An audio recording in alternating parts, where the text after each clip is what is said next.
Good morning, students. Today I am going to start second lesson of Sanskrit grammar. First lesson I had finished, Vishay Pravesh. Second lesson of Sanskrit grammar is Varna Vichar. Varna Vichar.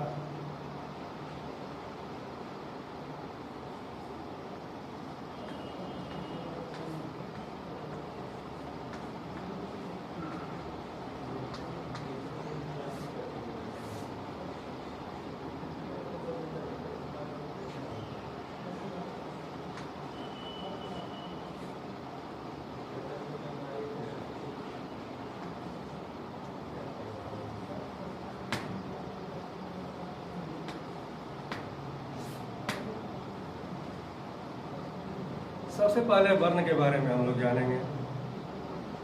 वर्ण क्या है? भाषा में अनेक ध्वनियाँ होती हैं। इन ध्वनियों को प्रकट करने के लिए कुछ चिन्ह निर्धारण कर लिए गए हैं। प्रत्येक भाषा के अलग अलग चिन्ह होते हैं। भाषा में इन ध्वनियों को प्रकट करने के लिए ये जो ध्वनि संकेत हैं, संकेत चिन्ह हैं, इन्हें वर्ण कहते हैं। या इसे सरल भाषा में कह सकते हैं कि भाषा की वह सबसे छोटी इकाई जिसके और टुकड़े न किए जा सके वे वर्ण कहलाते हैं। वर्णों को हम अक्षर भी कहते हैं। संस्कृत भाषा की वर्णमाला हिंदी भाषा की वर्णमाला के समान है, क्योंकि हिंदी की वर्णमाला संस्कृत से ही ग्रहण की गई है, संस्कृत से ही ली गई है। तो सबसे पहले वर्ण के बारे में हम लोग जानेंगे। वर्ण भाषा की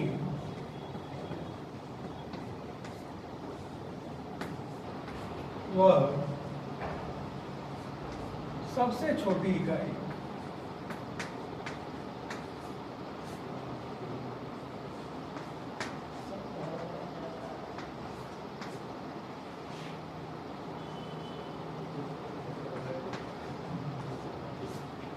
जिसके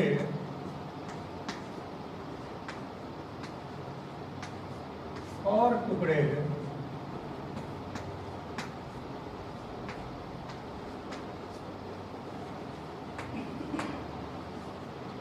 न किए जा सके या नहीं किए जा सके,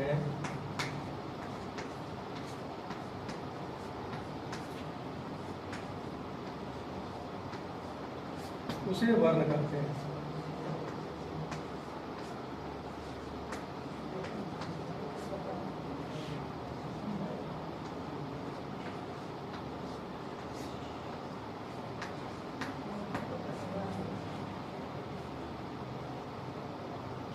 वर्ण के भेद, इसके बाद वर्ण के 3 भेद होते हैं। स्वर वर्ण, व्यंजन वर्ण और अयोगवाह। कौन कौन से भेद होते हैं वर्णों के? नंबर 1, वर्णों का भेद।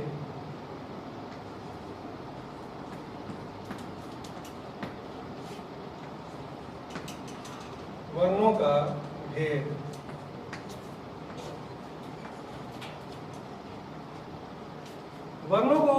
वर्ण के 3 भेद होते हैं। नंबर 1, स्वर वर्ण।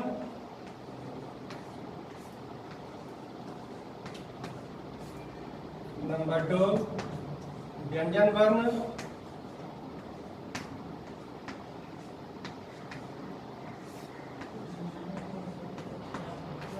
And number 3, अयोगवाह।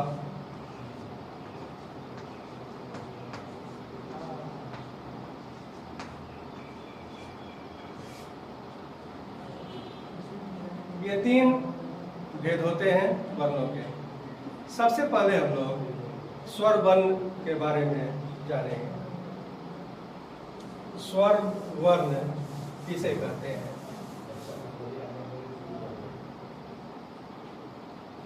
वर्णों का उच्चारण करते समय मुख से निकलने वाली वायु के मार्ग में कोई बाधा न पड़े तो उसे स्वर वर्ण कहते हैं। स्वर वर्ण स्वतंत्र होते हैं, ये किसी दूसरे वर्ण पर आश्रित नहीं होते हैं। वर्णों का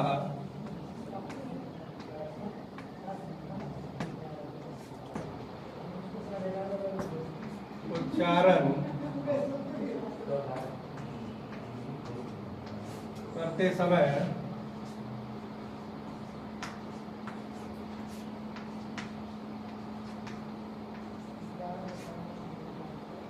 मुख से निकलने वाली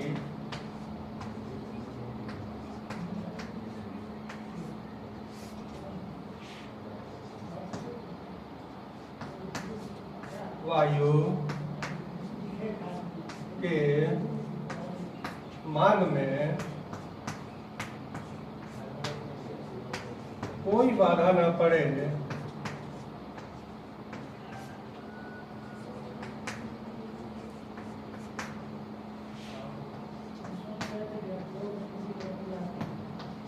तो उसे स्वर वर्ण कहते हैं।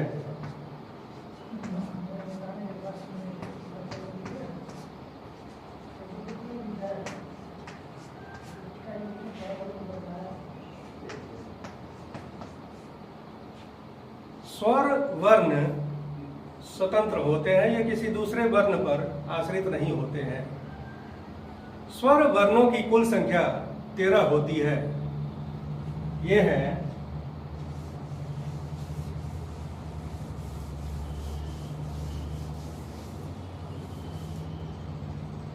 स्वर वर्ण,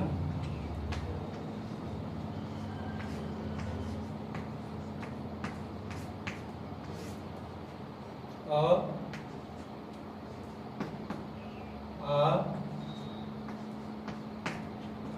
छोटी,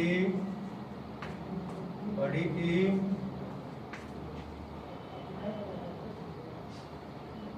ए,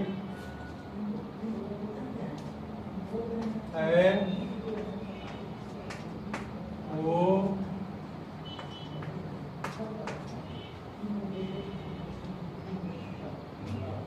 ए, ओ, री,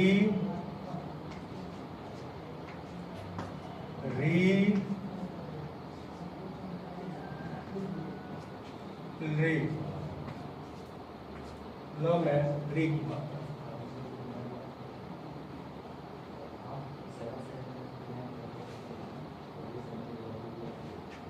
ओ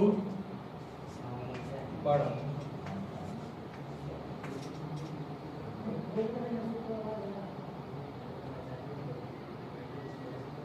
ये 13 स्वर वर्ण होते हैं।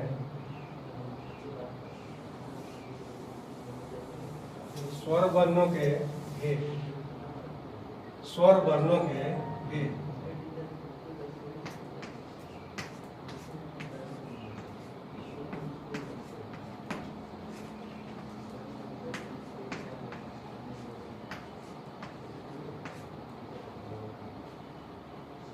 स्वर वर्णों का वर्गीकरण निम्न आधार पर किया जाता है। नंबर 1, उच्चारण के अनुसार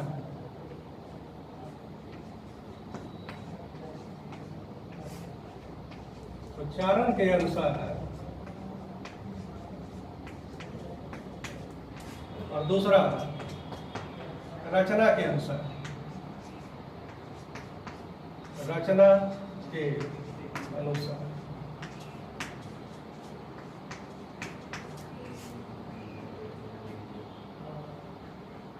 उच्चारण के अनुसार स्वर्ण वर्णों के भेद।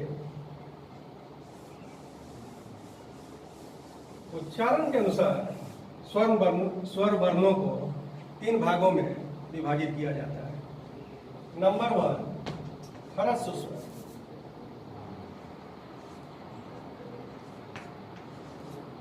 ह्रस्व स्वर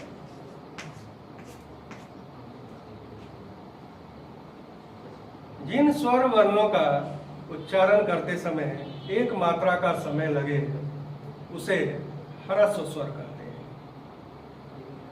उच्चारण करते समय एक मात्रा का समय लगने के कारण इसे मात्रिक स्वर भी कहते हैं।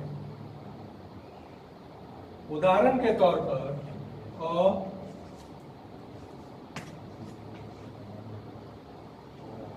छोटी ई, छोटा ओ, री, ली, ये ह्रस्व स्वर है। इसके बाद आता है दीर्घ स्वर। दीर्घ स्वर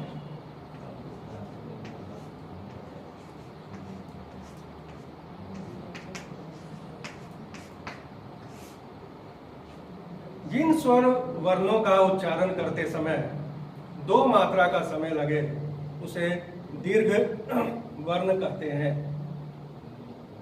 2 मात्रा का समय लगने के कारण इसे द्विमात्रिक भी कहते हैं। उदाहरण के तौर पर आ, बड़ी, बड़ाऊ, री,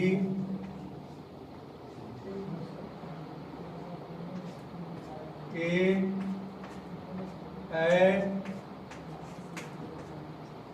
ओ, और ये दीर्घ स्वर है। तीसरा होता है प्लूत स्वर। प्लूत स्वर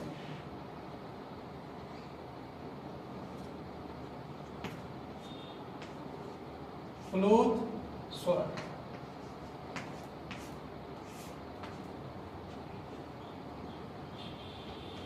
जिन स्वर वर्णों का उच्चारण करते समय 2 से अधिक मात्रा का समय लगे उसे प्लूत स्वर वर्ण कहते हैं। सभी दीर्घ स्वर प्लूत हो सकते हैं।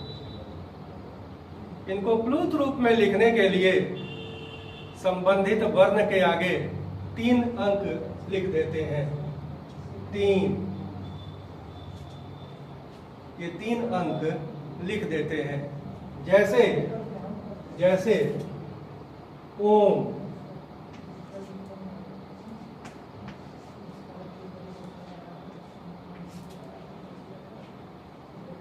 यहां पर ओम में ओ का प्लूत होने के कारण इसे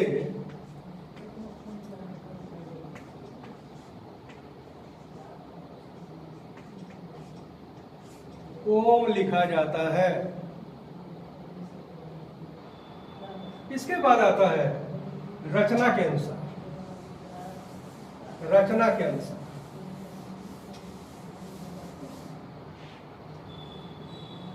सेकंड इज रचना के अनुसार।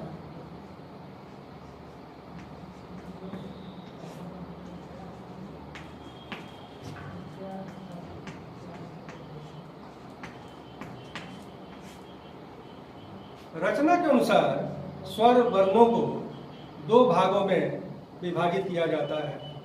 नंबर 1, साधारण स्वर।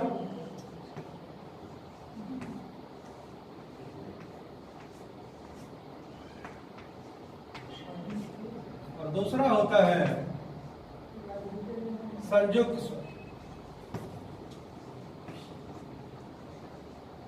संयुक्त स्वर जो स्वर अपने मूल रूप में प्रयोग किए जाते हैं उसे साधारण स्वर कहते हैं। और छोटी, छोटा ऊ, री, री तथा आ, बड़ी, बड़ा ऊ, री, ये साधारण स्वर के अंतर्गत आते हैं। संयुक्त स्वर,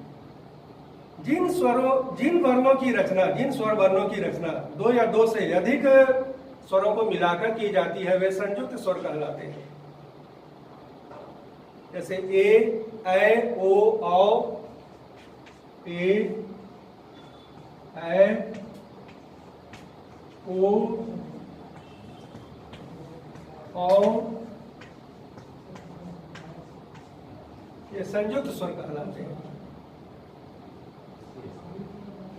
Now, my dear students, next day I will teach you Vyanjan. Today it is completed. Swar 1,